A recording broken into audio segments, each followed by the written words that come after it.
Hey everyone, Steve here from PC Budget Solutions, and this one is late.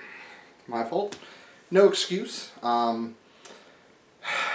really want to start doing more content. I actually have some more things to review. Some things I've kind of need around the office I've purchased but I haven't gotten around to. Now that I've completed my master's, I'm hoping I can spend a little more time on the channel. Like, I'm taking off July 8th because Rise and Navi's coming out July 7th. I'll be going to Micro Center. So there's going to be a lot of content coming then, but I do owe you an unboxing video, and I also owe you a comparison video. I'm going to start that soon. I have to actually have to tear apart a couple computers to do this, but that's what we'll be doing for everybody today. But anyway, so I digress.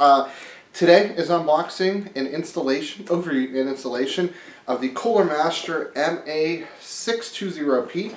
It is basically a Hyper 212 Evo with 2 towers, 2 fans respectively. It's about $70. It falls in line with the other coolers that we're going to be reviewing in a showdown here very soon. So let's see what comes in here first, and then we'll take a look on how to install it on both LGA115x and AM4. So let's take a look and see what all comes in here. There we go. So first things first, Cooler Master puts the box of most of what you're going to need on top. Some warranty information. Just a placeholder to keep things in place. Perfect. Then we have some soft foam for the top. With a dual tower cooler already assembled. Soft foam and a do not eat packet in the bottom. Very simple. I like it when a company packages everything very simple. So looking at it, it basically to me looks like a Hyper 212 Evo. You have the black accents on the top, the 2 fans. These are their air balance fans, I believe. I don't think, no, these are not the pressure. These are air balance fans, which is fine. From my testing, they do a decent job. Air pressure fans would be better, but as long as not airflow fans, we're good. Then we have some mounting hardware. Perfect. We have a back plate that's going to be used for both AMD and Intel, which I've always found interesting, but so be it. We have a 2-to-1, and then we also have connectors for the RGB fan. So this is using regular 12-volt RGB. So these are not addressable, but they're regular RGB, so this will fit your standard 4-pin 12-volt header. My original plan was to do AM4 first. As you see, that plan is out the door, because I just so happen to have the Intel bracket here. Just note, and I'm going to say this hopefully again, I am not doing thermal paste application. It's not because it's not needed, it's because simply I don't like to waste thermal paste. So just note that thermal paste is required during installation. I do have multiple videos and build logs basically explaining the method that I use.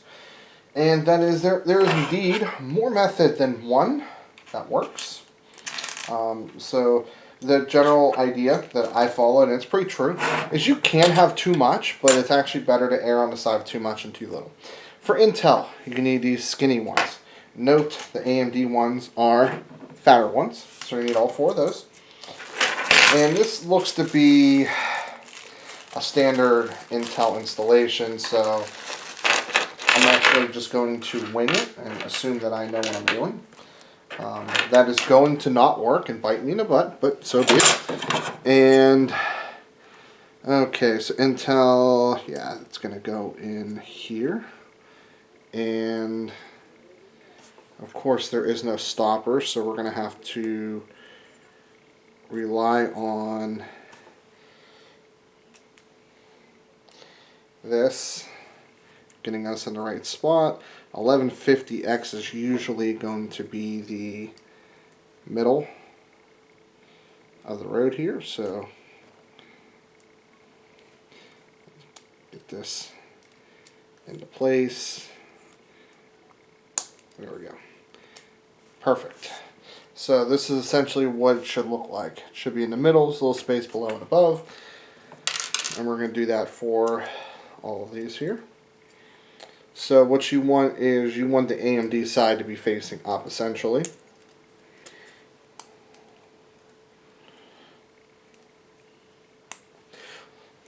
So what I'm doing is I'm essentially getting the peg in roughly in the middle, doesn't have to be exactly in the middle, and then I am putting the end piece on to the position it needs to be, which is in the middle, and I slided it up is how I'm doing it. So it actually looks to be a very good tactic. Again, I haven't read the instructions, and you won't see when I mess up, but trust me, it'll happen. So now we're going to slide this through the bottom here. And at least I am indeed correct on the placement there. It looks like the ones that look to be identical on both sides look to be the correct ones. So we're going to tie these all the way down.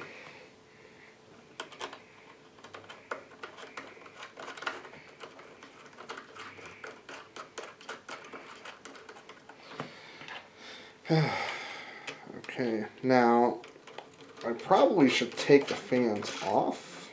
I like that they're using the mechanism they're using, which is nice. Looking at Intel here.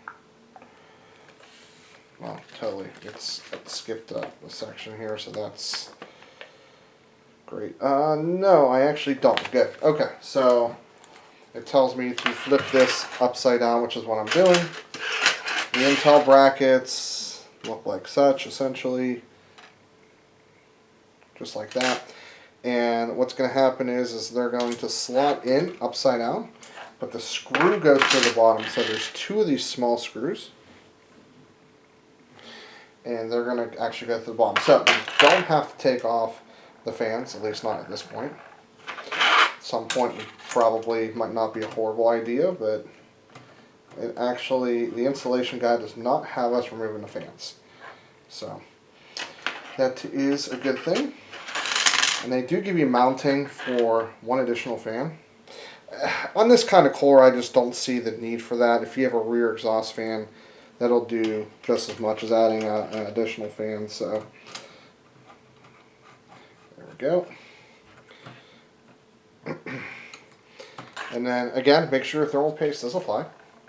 These are going to go over top of these in the third slot. And there are simple nuts that get screwed on. And unfortunately, this uses a wrench mechanism. And I'm looking at it, and it doesn't look like, even with the fans off, there's going to be an easy way of doing it. So my advice here is, this particular board does not have tall VRM, so it's pretty easy for me to install. But definitely, this is going to have to be done outside the case. I'm actually going to take this RAM stick out, so it looks like, you know, normal RAM sticks will fit under here without too much difficulty. Your taller ones won't, though. But what you're supposed to do is use, I feel like this is supposed to go over top of it. I find that weird, but okay. There we go. That's what I thought. So it's supposed to go over top. Or you can alternatively use it like this as well, which is honestly, in my opinion, the easier route. Oh, there's actually a hard stop too, so that's good. So, still haven't found a nut, but not super important for demonstration purposes. But I will need it when I go do my video here shortly. Well, let's just not do that.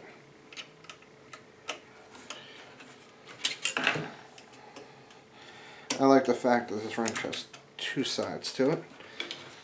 And basically you just have to tighten them all down until, you know, it starts to become more difficult. Definitely be cautious of over tightening. I will say that. You can probably tighten these down a fair bit by hand before you actually go ahead and tighten them up. Yeah, there we go.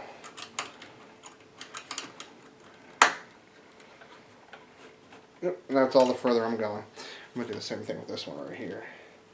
Tighten this down by hand a little bit more. Doesn't take a lot of turns, which is something I'm really happy to see. Yeah. And then I'm going to do one more. Yep.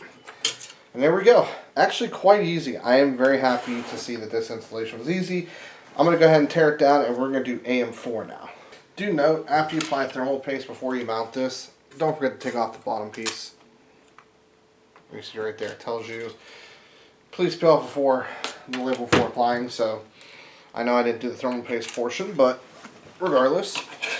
So we're going to flip this over because we're going to do AM4 next. And if my memory serves me correctly, I'm going to grab the instructions because that saved my bacon earlier.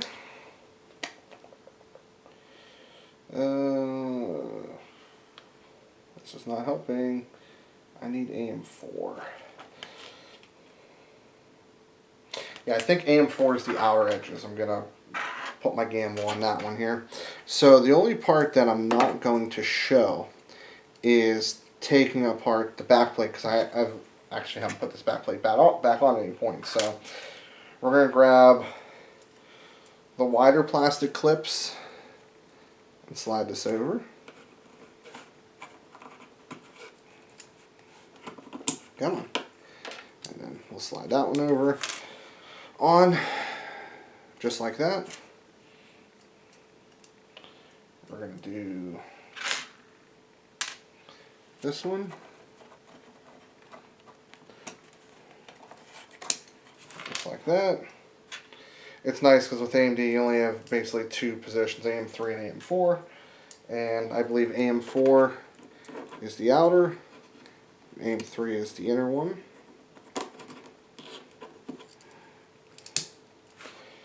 That one's done. And last one. So as I said, you do have to remove the AM4 backplate. I've done that in my other videos, but this particular board is ready to go, so I'm not going to put the backplate back on. A lot of my other cooler videos have this as well, so oops, there we go. Perfect. So it should resemble that. We'll grab our AM4 motherboard here, which is actually going to have a Ryzen 5 or Ryzen 7 2700 in it pretty soon. And indeed, I was correct. So now the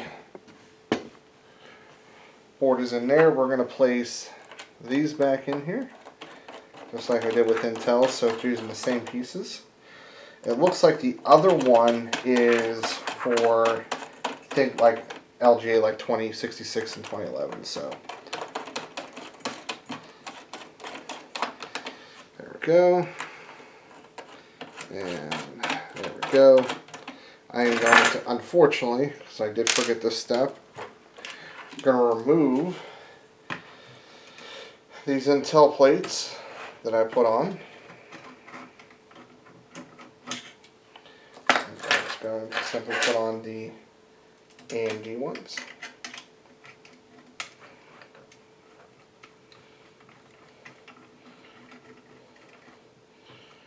Perfect.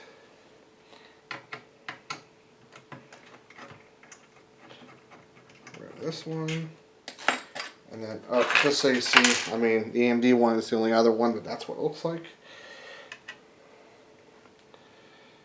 And then there's actually a piece that says top on it, so that's actually going to face upwards, although it's going to look backwards because whenever you go to put it on, it's upside down.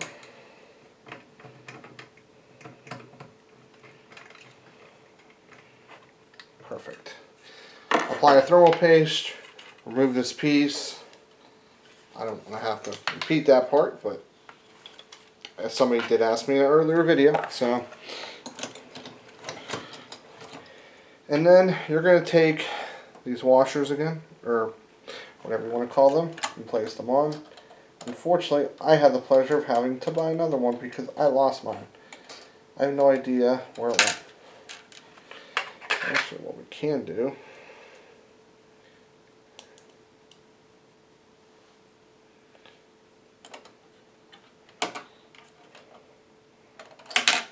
nope, that didn't work. It's worth a shot. So I have fat fingers, I don't want to lose anymore. I have electronics everywhere. There we go, there's one. So this has a little bit of VRM, but not a huge VRM. 2, 3, and then we're going to act like I'm putting all 4 on, like I didn't lose it. So what you want to do now is hand tighten them as far as you can. And then take your wrench and tighten it the rest of the way. There we go. Knocking everything off the table here.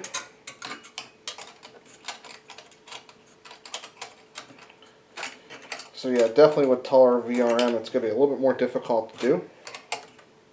Tighten these down. That's why it's so important to do as much by hand as possible.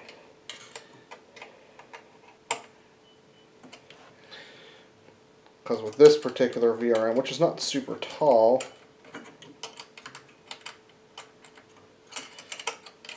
can't really get a good angle on it. It's funny, the actual VRM cooling on this board is actually half decent.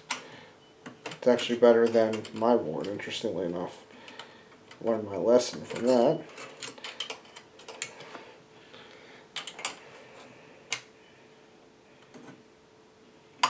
There we go.